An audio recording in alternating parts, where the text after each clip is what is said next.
Hi, Kevin here. And if you're anything like me and working from home, you spent now maybe hours upon hours on these Zoom chats, video calls, Google Meets. I don't know about you, but by the end of the day, I've been feeling pretty sore and pretty stiff. Some days I've had 5 or 6 hours of these calls. So I looked around and thought, maybe I could do something with this. Maybe we could build it so that I can have my meetings and get a little movement in too. So come along, let's see what we can do.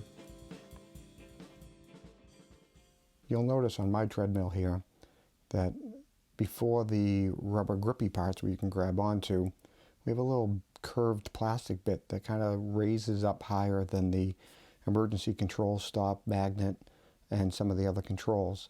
I think this will be perfect to put our walking desk right across here. Okay, let's take a measurement here and see what we have to work with. So it's about 33.5, 34. So we'll round up to 36. It's a nice even number to cut some wood. It'll give us a little extra room on either side for a little wiggle room. Okay, I went out to the shed and looked around, found this scrap piece of shelving. Let's give this a try. Oh yeah, I think that's going to work nicely. It's 11.5, so this is a 12-inch piece of wood I found. Like my MacBook. That looks like it's going to fit nicely right there. I can still get to the controls. The magnet is underneath there. So I think we're good. Let's take this out to the shed and cut it. Alright, we have a piece of wood.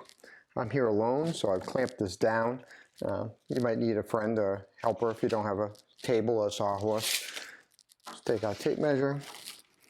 We said we're going to round up to this 36 inches. We'll mark that across there. And then I have a large engineering square here. You could use a framing square, or you can just take a couple of measurements.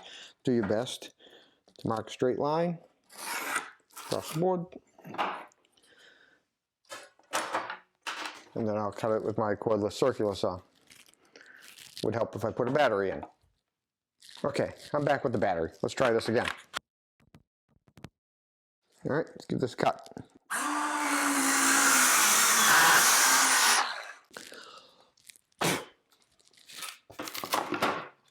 See, you can see that piece had a check in it and a crack. Luckily, it's right about where we cut it, so that worked out perfectly.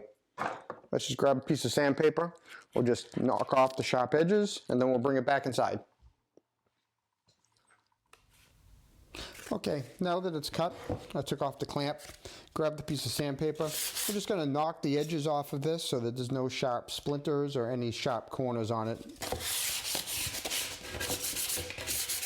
Really only takes a second to do both sides, all 4 corners. Whoops.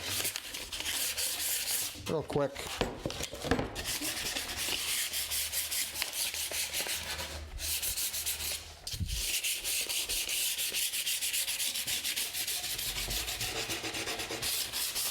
Really, nothing too fancy there. Okay, now that we've sanded it down, I think it looks really nice. Again, if you don't have a piece lying around, you can certainly go to one of the big box stores and pick up a piece of wood. If you don't have a saw, they'll even cut it for you. This piece is a 1x12, which measures 11.5 this way and about 3/4 of an inch in this direction. If you do go, I really do suggest that you get natural wood and not something like a melamine shelf or MDF or one of the other synthetics. Mainly for the fact that because we're going across a pretty wide area, 3-foot area, you've seen some of those cheap bookshelves, how they sag in the middle over time. And a piece of wood like this is going to resist that much better. As a matter of fact, a piece of wood like this, interestingly, it dries and many times will cup. And you can see it has a curve that goes like this across it. And in this case, it's an advantage because it'll help resist the downward force because that bow will resist that force by trying to against the tension of the wood. So in this case, It actually works out well. A lot of times in woodworking, you don't want to have a cup or a bow in your wood. In this case, it works out perfectly fine. Like I said, this piece has been around for a while. I found it lying around. I'm not sure really if it has a finish or if it's just been oxidized from being out in the air for so long. But I really like how it came out. I really like how it looks like, has some character. So we're gonna bring it inside. I'm gonna show you how you can attach this so that you can take it on and off when you need to on your treadmill. All right? Okay, let's work on attaching this now to the treadmill. What I'm gonna use is I'm gonna use some of these command strip picture hangers. They're basically removable Velcro strips. So they come in different sizes for different size pictures and weights. I've used these for a lot of different things, hanging up bulletin boards, for example, things like that. We don't need a big one for this because it's actually not hanging on the wall. So we're going to use the smaller ones to put on here. And the nice thing is when we put them on here, we'll get these set up so that when you need to, you can just take the board off. So if you're doing like actual treadmill things like, running, it won't be in your way. But if you're using it to walk for work while you walk or do other things, you can put it on. It's easy to get on and off. And if you ever want to just remove the whole piece of it, you pop it off.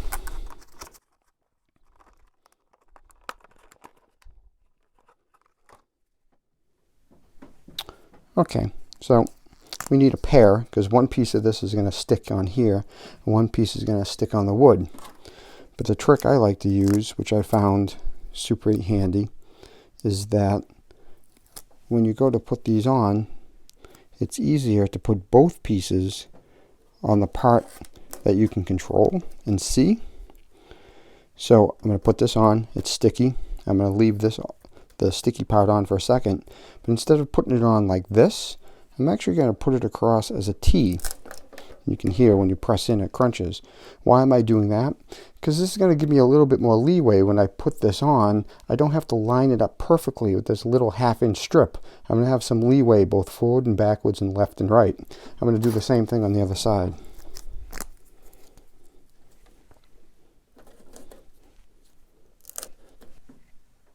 Alright, I've got them both on here.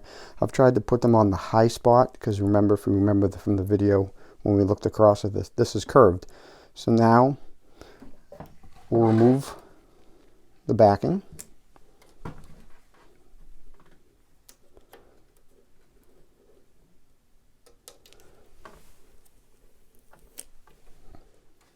Now, after I brought this in from the shed, I made sure to get a damp cloth and wipe it down because there was sawdust all over it.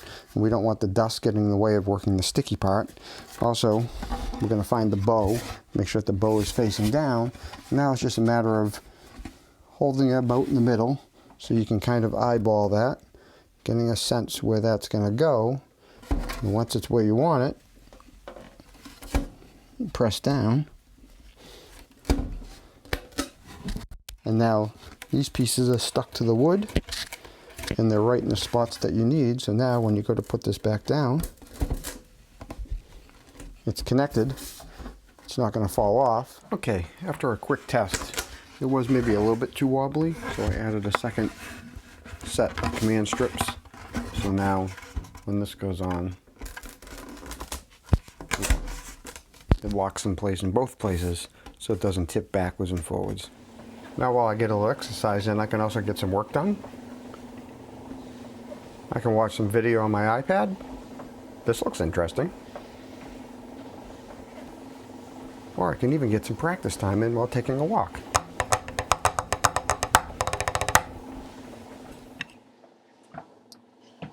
And now you can see by the video quality now that I'm on my webcam on my laptop and I'm walking. So now when I have those interminable meetings online that I have to be at, now that we're all stuck in the house, I can at least get up and move a little bit and not sit in my chair for 3, 4, 5 hours at a time. I can walk at a comfortable pace. It really doesn't distract most people, especially if I narrow the window down, or many times I use my phone as the camera anyway so I can work on my computer. So I hope you enjoyed this build. It was pretty quick, it was pretty easy, and hopefully it gets you up and moving while you're stuck at home doing many, many Zoom calls than we ever expected. Thank you. See you later.